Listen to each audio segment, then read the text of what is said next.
네, 제2차 북미 정상회담 개최가 다음 달 말로 가시화됐지만 구체적으로 언제 어디서 할지는 아직 발표되지 않고 있습니다. 북한의 비핵화를 어떤 방법으로 할지 구체적인 방법론을 둘러싸고 북미 양측 간에 아직 조율이 끝나지 않은 것으로 관측됩니다. 관련 내용 아산정책연구원 신범철 안보통일센터장과 살펴보겠습니다. 안녕하십니까? 예, 안녕하십니까? 네, 최근 김정은 위원장과 트럼프 대통령 사이에 이제 덕담이 오고 갔는데요. 북미 정상회담을 앞두고 좀 좋은 분위기가 형성되는 것 같습니다. 그런데 이런 발언에도 어떤 의도가 있지 않을까 싶은데요. 예, 그런 좋은 분위기를 이야기하면서도 자기 주도의 협상을 하고 있다. 이런 점을 함께 강조하는 거죠. 예. 그렇기 때문에 방금 전 보도에 나온 것처럼 북한의 입장에서는 미국이 상응 조치를 해주면 우리가 더 할 수 있다는 거고 예. 트럼프 대통령의 입장에서는 무언가 대화를 하면서 큰 진전을 이룰 수 있다. 그런 기대감을 표출하는 거라고 생각합니다. 네. 그리고 이제 김정은 위원장은 최근에 트럼프 대통령의 결단력을 높이 평가한다. 이렇게 말했고 트럼프 대통령은 조만간 있을 좋은 만남을 기대한다. 이렇게 말하기도 했는데 어떤 일각에서는 이렇게 얘기를 합니다. 악마는 디테일에 있다. 세부적인 논의에 집중을 해야 한다. 어떻게 보십니까? 예, 일단 정상 차원의 탑다운 방식의 장점이 일단 정상들이 대화를 이어가겠다는 의지를 계속해서 피력하면서 판이 깨지지 않는다는 장점이 있는 거죠. 예. 하지만 구체적인 합의를 만드는 데 있어서는 실무 협상가들의 조율이 필요한 부분이죠. 일단 영변 핵시설을 갖다가 활동을 동결한다고 하더라도 어느 핵시설을 갖다가 동결할 것인가, 그리고 그것을 갖다가 어떻게 검증할 것인가, 하나하나의 사안마다 이렇게 디테일의 악마가 존재하고 있기 때문에 예. 구체적인 협상까지는 많은 노력이 필요한 부분이 있습니다. 그럼 북한과 미국 입장에서 그 디테일의 악마 어디에 있다고 볼 수 있을까요? 북한으로서는 가능하면은 자신들이 갖고 있는 핵 능력의 전체를 공개하지 않은 상황에서 협상을 진행하려고 하는 거죠. 그러니까 그 부분을 감추는 디테일이 북한으로서는 필요한 거고, 미국으로서는 그러한 지엽적인 부분만 하다 보면은 북한의 핵 능력 전모를 파악하기가 어려우니까 가능하면 큰 틀에서 북한의 핵 능력을 보려는 그러한 접근을 할 것인데요. 예. 결국 그런 것이 충돌하는 지점이 신고 검증에 있는 거죠. 예. 그럼 북한이 얼마만큼을 신고할 것인가, 그리고 그 신고한 내역에 대해서 얼만큼 자세히 들여다볼 수 있는가, 그런 것이 핵심적인 디테일 사안이라고 봅니다. 이런 세부 사항을 조율하기 위해서는 북미가 좀 자주 만남을 가지는 게 중요할 것 같은데요. 지난주 그 스웨덴에서 이제 실무 협상이 있었는데 그 이후로도 계속 만남이 이루어지고 있나요? 아직은 특별한 만남이 이루어지고 있다는 징후는 나타나지 않고 있습니다. 예. 다만 김영철 노동당 부위원장이 김정은 위원장에게 보고하는 그 내용이 조선중앙통신에서 나왔는데 김정은 위원장이 후속 조치를 해라, 실무적 후속 조치를 하라는 그런 명령을 내렸기 때문에 조만간 실무회담이 개최될 가능성이 높다, 그렇게 평가합니다. 네, 또 강경화 장관도 최근 긍정적인 발언을 했습니다.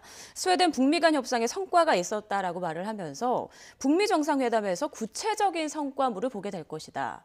어떻게 해석할 수 있을까요? 일단 우리가 미국을 통해서 공조하면서 들은 메시지의 일부라고 생각합니다. 다만 스웨덴에서의 만남이 구체적 협상이었다기보다는 각자의 입장을 확인하는 정도라고 저는 평가하고요. 그렇지만 그런 입장 파악에 기초해서 다음번에 그 실무 협상이 이렇게 이루어질 때 그때 서로 조율을 할 수 있는 그런 폭이 넓어지기 때문에 긍정적인 발언을 하신 거라고 생각합니다. 네. 또 최근 그 일본의 요미우리 신문 보도 내용을 좀 짚고 넘어가고 싶은데요. 북미가 2차 정상회담을 위한 협의에서 단계적 비핵화에 대해서 논의를 하고 있다. 이렇게 보도를 했단 말이죠. 우리 언론에서 내놓는 그 방법론적인 부분과 비슷하다라고 보면 될까요? 예, 흐름은 이미 작년 가을 이후에 단계적 비핵화로 넘어간 것 같아요. 6.12 싱가포르 정상회담 이전만 해도 미국이 어떻게 보면 일괄 타결 방식으로 전체 로드맵에 합의하고 북한 비핵화를 조속한 방식으로 진행하는 그 기대감이 있었는데 싱가포르 정상회담에서 그러한 성과를 내지 못했고 그러다 보니까 가을부터는 북한이 요구하는 단계적 비핵화 방식이라도 받아들이는 것이 협상을 진행하는 데 바람직하다는 인식이 미국도 이렇게 널리 퍼지게 된 것 같고요. 지금 북한이 주장하는 방식이 단계적이고 동시적인 방식이고 그러한 단계적 동시적 방법이라도 비핵화에 제대로 된 진전을 보겠다는 게 미국의 입장인 것 같습니다. 일괄 타결이 아닌 단계적 비핵화 방식으로 이제 전환이 됐다는 건 어떻게 의미를 또 찾아볼 수 있을까요? 그러니까 과거 일괄 타결 방식이 북한이 가지고 있는 핵능력 전체를 신고하고 그 핵능력 전체를 신고에 따라서 검증을 하고 그것을 폐기하면은 이제 그게 일괄 타결 방식이라고 볼 수 있었는데 지금 북한은 이제 핵능력을 나눈 것 같아요. 그래서 풍계리 핵실험장, 동창리 미사일 엔진 실험장, 그리고 이번 영변 핵시설, 그 다음 단계로 뭐 합의가 진전이 있으면은 비공개 농축 우라늄 시설, 그 다음에 핵무기와 핵물질, 뭐 이런 순서로 이렇게 나누어서 협상을 하는 건데요. 미국의 입장에서는 그런 협상을 수용한다고 하더라도 예를 들면 지금 협상 단계에서 가장 관건은 영변 핵시설이 될 텐데 네. 영변에 관련된 핵시설 전체에 신고를 하고 그것에 대해서 철저한 검증을 하겠다는 게 미국의 접근 전략인 것 같습니다. 그러니까 신고, 사찰 및 검증, 폐기 이 단계를 모두 다 거치지만 일부에 대해서 집중 공략한다 이렇게 보면 됩니다. 예, 그렇습니다. 각 단계별로 그렇게 핵시설, 대상 시설을 나누는 게 지금의 협상의 특징인 거죠. 네.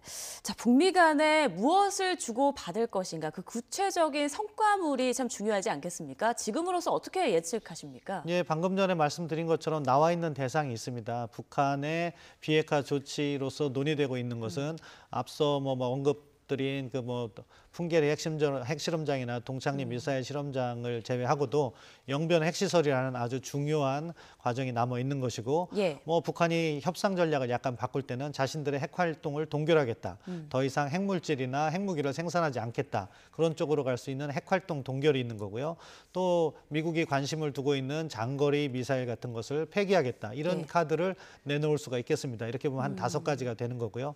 반대로 미국의 상응 조치는 외교적, 경제적, 군사적 조치로 나눠볼 수 있는데 외교적 조치로서는 북미 관계 개선 차원에서 연락사무소를 설치해주겠다.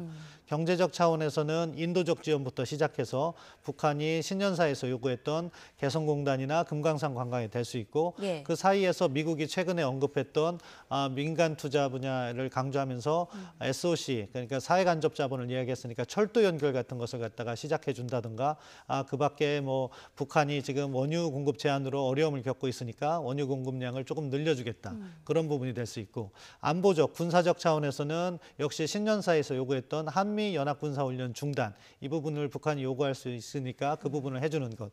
그러니까 크게 보면 북한이 취할 수 있는 조치가 5, 미국이 취할 수 있는 조치가 8. 이 조합을 어떻게 맞추는가가 앞으로 정상회담까지 실무 협상이 이루어지면 치열하게 논의할 그러한 대상이라고 봅니다. 자, 최근에 그 마이크 폼페이오 미 국무장관이 한 인터뷰에서 이제 북미 정상회담이 60일 이내에 열릴 것이다 이런 표현을 사용하면서 좀 헷갈리다라는 이야기들이 있었습니다. 이제 3월로 미뤄지는 것 아니냐, 물밑 조율이 잘 안 되고 있는 것 아니냐 이런 목소리가 있었는데 이건 어떻게 보시나요? 예, 그 가능성이 있다고 생각합니다. 예. 그러니까 사실 질문 자체를 60일 이내에 개최되냐 그러니까 맞습니다. 답변을 60일 이내에 개최한다 이렇게 얘기한 건데요. 한 가지 좀 우려의 가능성은 사실은 이러한 장관에 대한 대담 같은 거는 사전에 질문을 좀 조율을 합니다. 그런 차원에서 미국이 2월 말이라고 했는데 그 표현이 참 묘했어요. 보통 2월 말까지 한다고 하면은 before the end of February라는 표현을 써야 되는데 그러니까 2월 말 전에 하겠다.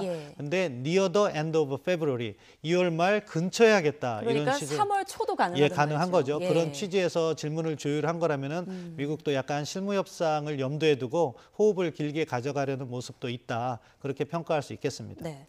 그리고 지난주 스웨덴 실무 협상에 새로운 얼굴이 등장하지 않았습니까? 그 스티븐 비건 대북정책 특별대표의 새로운 카운터 파트너 알려진 김혁철. 이 인물은 어떤 사람인가요? 예, 지금 김혁철에 대해서 많은 보도가 나오고 있어요. 저도 2017년 여름에 스페인에서 회의를 할 때 직접 만나봤습니다. 약간 차가우면서도 지적인 모습을 좀 보긴 했는데 아무튼 일설에 의하면은 북한 북미 통해서 나름 전략통으로 키우고 있는 인물이다. 태영호 전 공사가 그렇게 이야기를 했는데 그 부분에 있어서 북핵 협상에 있어서 전략적 마인드를 가지고 있는 사람이다. 이런 평가가 이렇게 가능하고요. 또 40대의 나이에 대사를 한 건 북한 외교부에 있어서는 약간 이례적이다. 그러니까 나름대로 강한 뒷배경이 있을 거라고 보고요. 이제 최선희하고의 관계가 상당히 중요하잖아요. 최선희 부상과 역할 분담을 하는 것이냐, 아니면은 최선희 부상이 리용호 외무상과 어떻게 보면 같은 라인에 있기 때문에 김영철 노동당 부위원장이 자기 라인을 구축했기 때문에 최선희가 아닌 대안으로서 김혁철을 지명한 것인지 이런 부분은 조금 더 협상을 통해서 지켜봐야 될 부분이 있고요. 다른 인물이라고 볼 수 있는 박철 아태평화위원회 부위원장, CNN이 그렇게 보도를 했는데 그 사람일 가능성도 여전히 배제할 수는 없습니다. 왜냐하면은 트럼프 대통령의 그 사무실에서 이렇게 이야기하는 사진을 볼 때 어떻게 하냐면은 왼쪽에는 폼페이오 국무장관과 스티브 비건이 앉았어요. 네. 그 바로 옆에 김영철과 박철이 앉았기 때문에 이것이 서로 카운터파트라면 그 모양이 될 수가 있는 거거든요.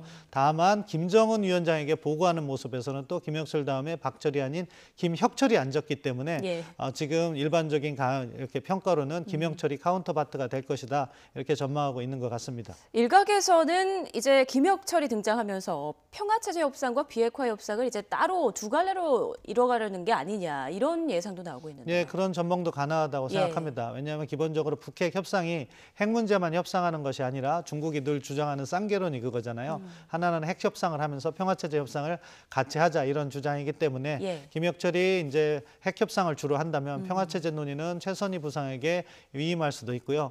현 단계에서는 다만 지금 실무 접촉에서는 정상회담을 가면서 어떤 틀을 만들 것인가를 논의하기 때문에 힘은 만약에 김혁철이라면은 최선희가 아닌 김혁철에게 실려 있다 이렇게 평가할 수 있겠습니다. 네. 자, 북미 정상회담 구체적인 장소와 시기와 관련해서 이제 관심이 쏠리고 있는데 아직도 나오지 않고 있습니다.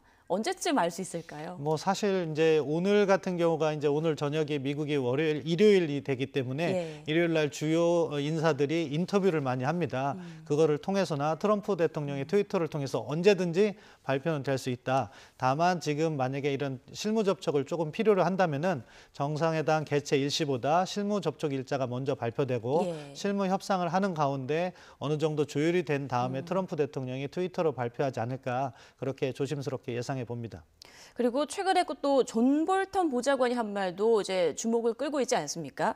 우리가 북한으로부터 필요로 하는 건 핵무기를 포기하는 전략적 결단에 대한 의미 있는 신호다. 어떻게 해석하십니까? 그러니까 트럼프 대통령과 폼페이오 장관의 이야기가 기대가 섞인 레토릭이라면은 예. 존 볼튼 국가안보보좌관의 이야기는 현실을 잘 반영하고 있는 것 같습니다.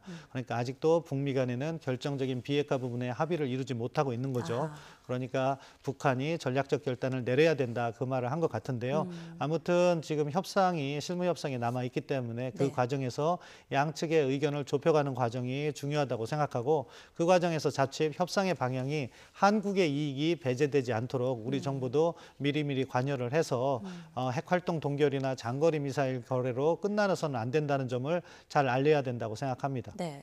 자, 마지막으로 이 질문도 좀 드리죠. 2차 북미 정상회담이 가시권에 들어온 상황에서 한미 간의 그 방위비 분담금 문제가 계속 교착 상태를 보이고 있지 않습니까? 이 상황을 어떻게 좀 봐야 할까요? 뭐 어떻게 보면은 일부러 이렇게 한 것은 아닌데 시기가 예. 겹치면서 자칫 한미 동맹이 흔들릴 수 있는 상황이라고 생각해요.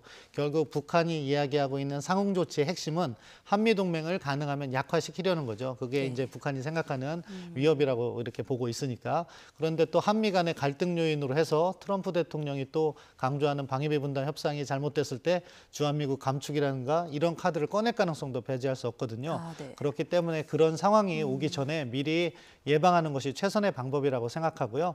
결국 우리가 일정 부분 증액을 한다면 경제적인 분야에서 우리가 그것을 보상받을 수 있는 현명한 접근이 필요하다고 생각합니다. 지금 상황에서 방위비 분담금을 가지고 물론 국민의 세금은 한 푼도 헛되게 써서는 안 되겠지만 예. 미국과 갈등이 표면화되는 것은 바람직하지 않다. 그렇게 생각합니다. 네. 일부에서 미중 무역 전쟁에서도 보듯이 방위비 문제도 정상 간의 담판으로 해결해야 한다. 이런 목소리도 있는데요. 저는 이 방위비 분담 협상을 가능하면 트럼프 대통령 수준으로 가져가지 않는 것이 바람직하다고 생각합니다. 예. 왜냐하면 우리가 트럼프 대통령의 요구 조건, 그러니까 트럼프 대통령은 상징을 필요로 하고 있다고 생각해요. 그러니까 빌리언 달러 이걸 강조해야 되는데 그거를 맞춰주지 않을 경우에는 트럼프 대통령의 폭탄 발언을 갖다가 또 이렇게 나올 수도 있기 때문에 예. 가능하면 실무선에서 조율을 한 다음에 어느 정도 트럼프 대통령의 기준점을 만족시켜줄 수 있다면은 우리가 정상회담을 통해서 트럼프 대통령에게 일정한 보장을 해주고 다른 차원에서 경제적인 이익을 확보하는 예를 들어서 뭐 자동차 관세 협상이라든가 이런 부분에서 우리의 이익을 담보할 수 있는 합의가 된다면은 정상회담까지 끌어올리고 그것이 아니면 가능하면은 외교장관 수준에서 낮추는 게 바람직하다고 봅니다. 네, 알겠습니다. 네, 지금까지 신범철 안보통일센터장과 함께 안반도 주변 정세 살펴봤습니다. 고맙습니다.